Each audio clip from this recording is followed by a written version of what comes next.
Good morning सभी को। आइए अपने YouTube channel education by RP पर मैं हूं राजेंद्र प्रसाद यादव।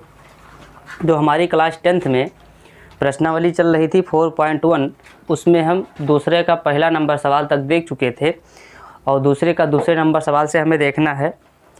और हाँ, यदि हमारे चैनल पर आप लोग नए हैं तो चैनल को सब्सक्राइब करिए, बेल आइकन को क्लिक कर दीजिए ताकि इस प्रकार की जो भी हम वीडियो बनाएं उसकी नोटिफिकेशन आप तक सबसे पहले पहुंच जाए। चलिए, आपको करना क्या है कि वीडियो को लास्ट तक देखना है ताकि आपको अच्छे से समझ में आ जाए। चलिए, बिना समय गंवाते अपने सवाल पर चलते हैं। पहले सवाल आपको हम पढ़कर सुनाते हैं, फिर सवाल को हल करवाते हैं। सवाल ये प्रश्नावली क्या है, 4.1 है। ये कह रहा है कि पहले दूसरे सवाल में कि निम्न स्थितियों को द्विघात समीकरण के रूप में निरूपित कीजिए। ये हमारी जो समस्या है, यानी जो हमारी ये स्थिति है, इसे हमें केवल बीजगणित के रूप में लाकर रोक देना है, यानी हल करके बना देना है समीकरण के रूप में, बस। अब क्यों हल नहीं करना है। करना क्या है, लिखेंगे हल और मानेंगे। कह क्या रहा है पहले सवाल कि दो क्रमागत धनात्मक पूर्णांकों का गुणनफल 306 है, हमें पूर्णांकों को ज्ञात करना है। तो मानेंगे कि पहला धनात्मक पूर्णांक क्या है। जैसे दो धनात्मक पूछ रहा है तो हम पहले मानेंगे पहला वाला कि माना पहला धनात्मक पूर्णांक x है तथा दूसरा क्रमागत मतलब क्रम से आने वाली यानी दूसरा क्रमागत जो धनात्मक पूर्णांक होगा, धनात्मक पूर्णांक वो क्या होगा, x+1 होगा। वो कैसे, जैसे मान लो अगर आपकी कोई संख्या 2 है तो 2 के बाद क्या आना चाहिए, 3 आना चाहिए। तो 3 कब आएगा, जब 2 में आप 1 जोड़ोगे तभी तो 3 बनेगा। इसी प्रकार जैसे मान लो 3 है, 3 के पास है, अगला क्रमागत पूछे तो 4 होगा, तो आप क्या करेंगे, 3 में 1 जोड़ेंगे तभी तो 4 बनेगा। इस प्रकार से क्रमागत होती है। तो हमने क्या किया, x का मान जो कुछ आएगा उसमें 1 जो हम जोड़ देंगे तो दूसरा क्रमागत पता चल जाएगा। अब प्रश्नानुसार क्या कहता है कि दोनों धनात्मक पूर्णांकों का गुणनफल कितना है। प्रश्नानुसार दोनों धनात्मक पूर्णांकों का गुणनफल, तो गुणनफल जो है वो हमारा कितना है, 306 है। दो कौन कौन धनात्मक पूर्णांक, पहला पूर्णांक हमने x माना है, दूसरा क्या माना है, x+1। तो x और x+1 को हम क्या करते हैं, गुणा करा देते हैं। x और x+1 को गुणा कराएंगे बराबर क्या होगा, 306। अंदर गुणा कराइए तो x का पहाड़ा x में पढ़ेंगे तो क्या बन जाएगा, x²। फिर x का पहाड़ा 1 के साथ पढ़ेंगे तो प्लस का x हो जाएगा, बराबर क्या लिखा है, 306। इसको अंदर लाएंगे तो बनेगा क्या, x² + x। 306 इधर से इधर आएगा तो बनेगा माइनस का 306 बराबर क्या, 0। क्या ये हमारा द्विघात समीकरण है, हाँ है। होने के लिए क्या होना चाहिए, ax² + bx + c बराबर 0। अगर इसके रूप का है तो हमारा द्विघात समीकरण है। तो ये द्विघात समीकरण में हमें बनाकर रोक देना है। ये हमारा क्या था, दूसरे का दूसरा नंबर सवाल। आपको समझ में आ गया होगा। अगर नहीं समझ में आया है तो वीडियो को थोड़ा पीछे करिए और दोबारा देखिए, समझ में आ जाएगा। बहुत लेंथी नहीं है, न बहुत कठिन है। बस करना क्या, पहला पूर्णांक x होगा तो दूसरा वाला क्या होगा, क्रमागत आने के लिए x+1 हो जाएगा। दोनों का गुणनफल, इतना सीधे सीधे सवाल है, बहुत ज़्यादा झमेला नहीं है इसमें। ठीक है, चलिए इतना देखिए। आगे है, पहले सवाल को हम पढ़कर सुनाते हैं आप लोग को, फिर आगे हल करवाते हैं। सवाल यह है कि रोहन की माँ उससे 26 वर्ष बड़ी हैं। रोहन की माँ जो है वो रोहन से कितने, 26 वर्ष बड़ी हैं। तो उनकी आयु वर्षों में, यानी वर्षों में है उनका उम्र। तो क्या है कि उनका आयु का जो गुणनफल है दोनों का, अब से 3 वर्ष पश्चात 360 हो जाएगी। हमें रोहन की वर्तमान आयु पता करना है। देखो, जो रोहन की उम्र है, उस रोहन की उम्र से उसकी माँ की उम्र है वो 26 वर्ष बड़ी है, यानी उसकी माँ जो है रोहन से 26 वर्ष बड़ी हैं। तो हमें हल करने में क्या लिखेंगे, हल, और मानेंगे किसकी उम्र, रोहन की मानेंगे, क्योंकि रोहन की उम्र छोटी है और रोहन की उम्र से ही उसकी माँ की उम्र कितना है, 26 वर्ष है। तो लिखेंगे क्या कि माना रोहन की वर्तमान आयु कितना है, x वर्ष है, तथा रोहन कि माँ का वर्तमान आयु क्या होगा। तो ये उनकी माँ का जो वर्तमान आयु होगा वो हमारा क्या होगा, रोहन से 26 वर्ष बड़ी है तो रोहन में 26 वर्ष जोड़ दो, ये उसकी माँ की हो जाएगी। अब आगे पढ़िए, यहाँ तक हो गया आपका। रोहन का यक्स होगा तो उसकी माँ का क्या होगा, यक्स प्लस 26, क्योंकि उसकी माँ जो है, रोहन की माँ जो है वो 26 वर्ष बड़ी है। यहाँ तक ये काम हुआ वर्ष। अब आगे पढ़िए कि उनकी आयु का जो गुणनफल यानी दोनों का जो गुणनफल है कब, यानी अब से 3 वर्ष पश्चात, तो 3 वर्ष बाद रोहन की उम्र क्या हो जाएगी और उनकी माँ की उम्र क्या हो जाएगी, पहले इसको पता करते हैं। तो 3 वर्ष पश्चात रोहन की आयु क्या हो जाएगी। तो कुछ नहीं करना है, पहले क्या था, अब तो वर्तमान में क्या था, x था, तो 3 वर्ष बाद 3x हो जाएगा, यानी x प्लस 3 वर्ष। अब माँ की क्या हो जाएगी, तो 3 वर्ष पश्चात रोहन की माँ का आयु क्या हो जाएगा, तो वो हो जाएगा हमारा कितना, माँ की उम्र कितनी थी, x प्लस 26 और इसमें 3 और जोड़ना है। अब ये क्या बन जाएगा, ये बन जाएगा x प्लस 26 और 3 कितना हो गया, 29 वर्ष। ये बन जाएगा हमारा 3 वर्षों का आगे की उम्र। अब इनका गुणनफल, ये 3 वर्ष के बाद में जो इनका उम्र बना है, इन दोनों का गुणनफल जो है वो 360 है। तो दोनों का गुणनफल यानी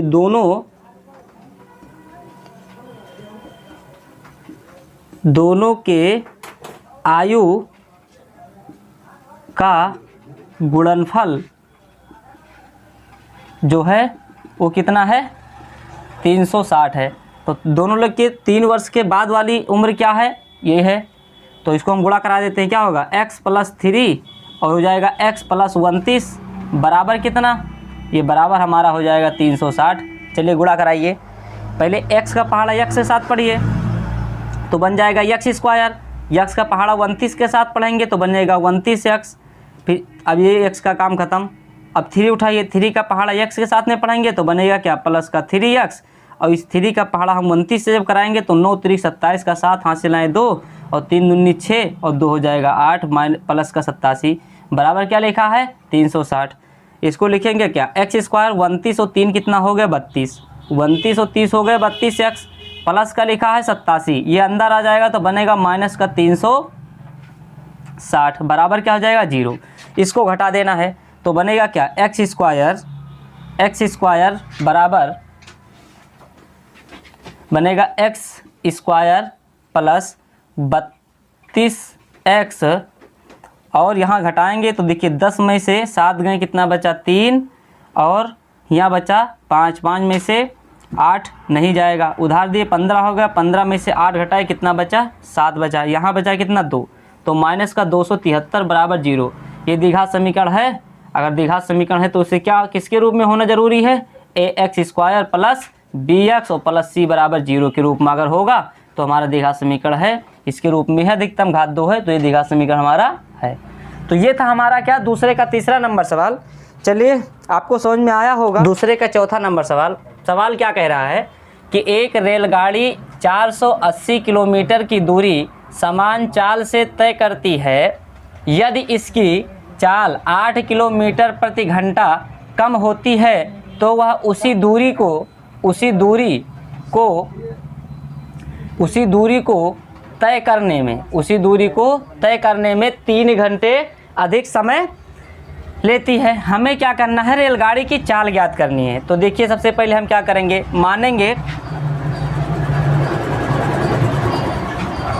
लिखेंगे हल और मानेंगे कि माना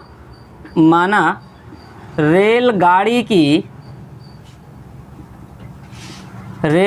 की चाल क्या है, x किलोमीटर प्रति आवर्स। अब देखिए समझिए, इसको समझने की कोशिश करिए कि ये हमारी दूरी है टोटल, ये कितनी दूरी है, 480 किलोमीटर। 480 किलोमीटर है ना, हाँ 480 किलोमीटर है। अब एक रेलगाड़ी जो है यहाँ से x किलोमीटर प्रति घंटा की चाल से, x किलोमीटर प्रति घंटा की चाल से अगर यहाँ से चलेगी, समान चाल उसका मान लो x किलोमीटर है, तो हमने क्या किया कि जो भी रेलगाड़ी की जब समान चाल, यानी एक चाल जो है, पहले की जो चाल है समान चाल, वो x किलोमीटर से यहाँ तक जाती है, यानी A बिंदु से B बिंदु तक जाने के लिए, यानी टोटल दूरी तय करने में उसे समय कितना लगता है, ये हमें पता करना है। क्योंकि हम ये तो पता कर लिए क्या कि x किलोमीटर मान लिए, दूरी भी हमें दिया है 480 किलोमीटर। कमी किसकी हो रही है? कमी हो रही है यहाँ पर समय की, कि जो रेलगाड़ी है वो x किलोमीटर से अगर A बिंदु से B बिंदु तक जाती है तो उसे समय कितना लगता है। क्योंकि हमें समय यहाँ पर दिया है, समय के ही अभाव में हमें इस समीकरण को दो चर में बनाना है। तो बनाएंगे क्या, यहाँ पर देखिए इस समय निकालने के लिए लिखेंगे क्या कि जो फार्मूला होता है वो क्या होता है, चाल बराबर दूरी बटे समय। ये सूत्र होता है दूरी बटे समय वाला। यहाँ से हमें निकालना क्या है, समय निकालना है। समय इधर लाना है, चाल को बटे में भेज देना है। तो बनेगा क्या कि समय बराबर दूरी बटे चाल, दूरी बटे चाल, ये हमारा सूत्र है, दूरी बटे चाल। इस सूत्र पर हमें उठाकर रख देना है। तो रखेंगे तो ये क्या बनेगा, अब यहाँ पर जो समय निकल के आएगा इसकी, वो हमारा निकल के ये आएगा क्या कि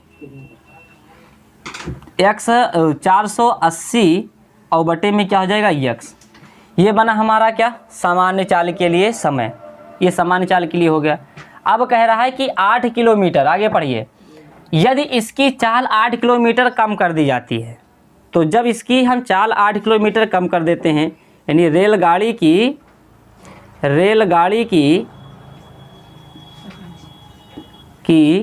चाल 8 किलोमीटर प्रति आवर्स कम होती है, कम होती है, तब क्या होगा, होती है, तब ये हमारा क्या बन जाएगा, ये चाल बन जाएगा क्या, x माइनस 8 किलोमीटर प्रति घंटा, यानी 8 किलोमीटर कम कर दी गई। दूरी हमारी A से B के बीच में कितना है, 480 है। अब इसकी चाल में कमी कितनी कर दी जाती है, 8 किलोमीटर। कितनी कर दी जाती है, 8 किलोमीटर प्रति घंटा की चाल कम कर दी जाती है। तब इसे समय कितना लगेगा, तो समय वही फिर बनाएंगे क्या, दूरी बटे चाल वाले फार्मूला से। तो ये बनेगा क्या, हमारा दूरी हमारा होगा 480 और बटे में होगा क्या, x माइनस 8, ठीक है। तो ये हमारा क्या हो जाएगा, समय निकल के आ जाएगा इसके, जब रेलगाड़ी की 8 किलोमीटर हम चाल कम कर देते हैं। अब देखिए जब ये चाल कम हो जाती है तो ये तो समय इसका वास्तविक समय लगा है, लेकिन यहाँ क्या कह रहा है कि 3 घंटे समय अधिक लगता है, यानी 3 घंटे नहीं, वास्तविक समय इसमें जो है वो 3 घंटा अधिक लिए बैठा है। तो कैसे पता चलेगा कि कैसे अधिक आया, तो वो अधिक हमें समय ज्ञात करने के लिए क्या है, इस समय को हमें क्या करना है, घटा लेना है। तो वो हमारा निकल के क्या आ जाएगा, वो 3 घंटे के बराबर होगा। यानी जो ये हमारा है, ये तो हमारा सामान्य चाल के लिए समान समय है, ये घंटे हैं, इतना घंटे, ठीक है। और ये जो हमारा है, ये जब 8 किलोमीटर हम कम कर देते हैं तो उसके लिए ये इतना समय है, उसके लिए समय है, ठीक है, ये समय उसके लिए है। अब ये जो समय है, ये हमारा समय 3 घंटे अधिक के बराबर है। जो कुछ समय यहाँ से यहाँ तक जाने में लगा है वो 3 घंटा अधिक बता रहा है कि ज़्यादा। तो इनमें क्या है, वो इंक्लूड है, उससे हमें फाइंड आउट करना है कि 3 किलोमीटर बाहर कैसे निकलेगा। तो क्या करेंगे, इनमें से हम क्या करेंगे, इसको घटा देंगे, तो हमारा वो किसके होगा, 3 घंटे के बराबर होगा। तो लिखेंगे क्या यहाँ पर कि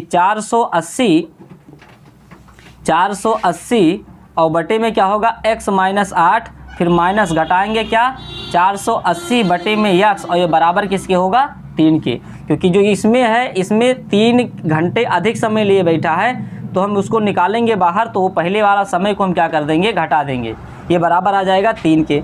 अब इसे हल करते हैं, हल करना आपको पता ही है, क्रॉस मल्टीप्लाई करा देते हैं, कैंची गुणा कर देते हैं। x का पहाड़ा 480 में पढ़ेंगे तो बनेगा क्या, 480x। अब इसका पहाड़ा इसके साथ कराना है गुणा, तो पहले x का पहाड़ा पढ़ेंगे तो बनेगा माइनस का 480x, ठीक है। अब देखिए फिर 8 का पहाड़ा पढ़ेंगे तो माइनस माइनस बन जाएगा प्लस का, और 8 से गुणा करेंगे तो बनेगा 8 0 0, 8 28 64 का 4 हासिल नहीं 6, 8 चौक 32 और 6 कितना हो गया 38।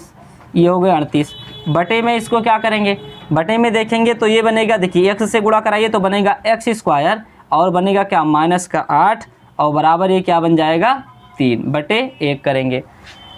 अब थोड़ा और आगे हल करते हैं तो कैसे हल होगा, देखिए ये 480 से 480 घट के 0 हो गया, बचा कितना 3840, यानी 3840 और बटे में क्या है x square minus 8, x square minus का 8x, एक्स से गुणा होगा तो 8x होगा यानी 8x होगा, तो माइनस का क्या बनेगा 8x बराबर क्या है 3 और बटे में 1 कराइए। यहाँ पर कैसे गिरवा फिर क्रॉस मल्टीप्लाई फिर से करा दीजिए, तो 1 का पहाड़ा पढ़िए 3 का पहाड़ा इसमें पढ़िए तो 3 एकन्नम 3x और फिर 3 का पहाड़ा 8 बार पढ़िए, 3 बटे कितना हो जाएगा 24x और 1 का पहाड़ा 3840 के बराबर पढ़ेंगे तो क्या बन जाएगा बराबर का बनेगा 3840। देखिए 3 से भाग जा रहा है तो आप क्या करिए 3 से भाग कर दीजिए, तो यहाँ पर भाग और यहाँ पर भी 3 से भाग, 3 एकन्नम क्या हो जाएगा ये x स्क्वायर है 3 एकन्नम 3 और 3 एकन्नम 3 और 3 बटे 24 और 3 एकन्नम 3 3 एकन्नम 3 3 दूनी 6 2 बचा 24 होगा 3 बटे 24 0 बच गया। ठीक है, बचा क्या यहाँ पर केवल बचा एक्स स्क्वायर प्लस नहीं माइनस है, माइनस का 8x और बराबर ये क्या लिखा था, लिखा है हमारा 1280, इसे अंदर लाएंगे तो क्या हो जाएगा माइनस हो जाएगा एक्स स्क्वायर माइनस का 8x और माइनस का क्या है 1280 और बराबर क्या होगा 0। ये हमारा सवाल बनकर तैयार हुआ, नहीं ये आंसर बनेगा और ये किसके रूप का होना जरूरी है ax square plus bx plus c बराबर 0 के रूप में है, यस है, तो ये हमारा द्विघात समीकरण है। तो आशा करते हैं कि ये सवाल आपको समझ में आ गया होगा।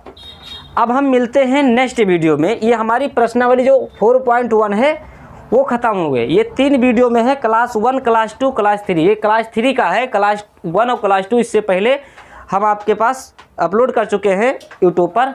तो आप लोग जब देखना शुरू करना तो आप क्लास 1 से देखना शुरू करना, जो हमारा प्रश्न क्या है द्विघात समीकरण के पहले बताया गया कि द्विघात समीकरण होता क्या है, उसके बाद में उसकी मानक रूप क्या होती है, फिर हमें बताना है कि कैसे द्विघात समीकरण पहचानना है, उसके बाद में ये हमारी प्रश्नावली जो है 4.1 से आगे हम सवाल लगाए हैं, 3 वीडियो में लगा है ये सवाल। ठीक है, तो फिर मिलते हैं हम नेक्स्ट वीडियो में 4.2 के साथ। और आप लोग हमारी वीडियो को ज़्यादा से ज़्यादा शेयर करिए अपने दोस्तों के पास और खूब मन लगा के पढ़िए। अगर एक बार में समझ में नहीं आता है तो वीडियो को बैक करके फिर से पढ़िए, ठीक है, समझ में आ जाएगा। ठीक है, वीडियो देखने के लिए धन्यवाद, मिलते हैं नेक्स्ट वीडियो में। जय हिंद जय भारत।